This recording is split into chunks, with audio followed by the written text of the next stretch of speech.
Journal Record editor Ted Struley joins us to discuss other stories making news in business this week. Ted, thanks for being with us. Oh, happy to be here. Well, more bad news from the oil patch with the announcement of layoffs this week. Yeah, it is. It's gotten pretty brutal throughout the industry. This week we learned of 226 layoffs by Lariat Services up in the Alva and Cherokee areas. Lariat is a subsidiary of the already troubled Sandridge Energy, and that accounts for about 87% of their workforce in that part of the state. Wow. Well, as we've seen, the search for answers to Oklahoma's earthquake swarms continues. What's the latest there?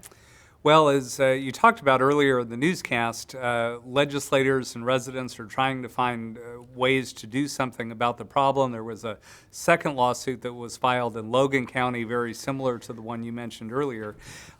Scientists, though, are saying that there's been a spike since 2012. They think if drillers would cut back their disposal volumes to where they were 4 years ago, it would substantially reduce the earthquake problem.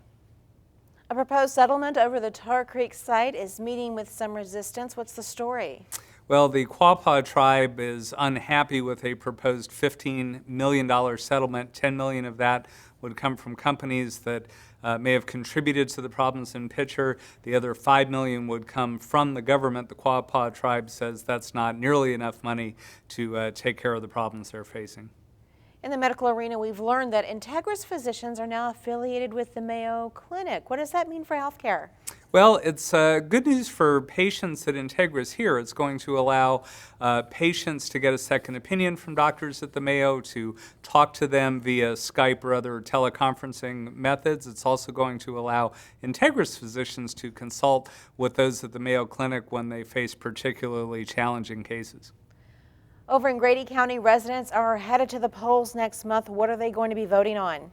Well, they're going to vote on a quarter-cent 20-year sales tax that would potentially raise about $50 million for a new wing at the hospital in Chickasha.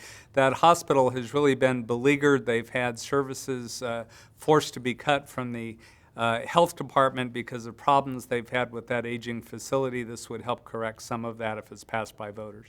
And finally, what is the Journal Record working on for next week? Well, Monday is our annual franchise issue. It's of particular interest to those who might want to franchise their businesses or are considering buying a franchise of their own. All right, Ted Struley with the Journal Record. Thank you for being with us. My pleasure.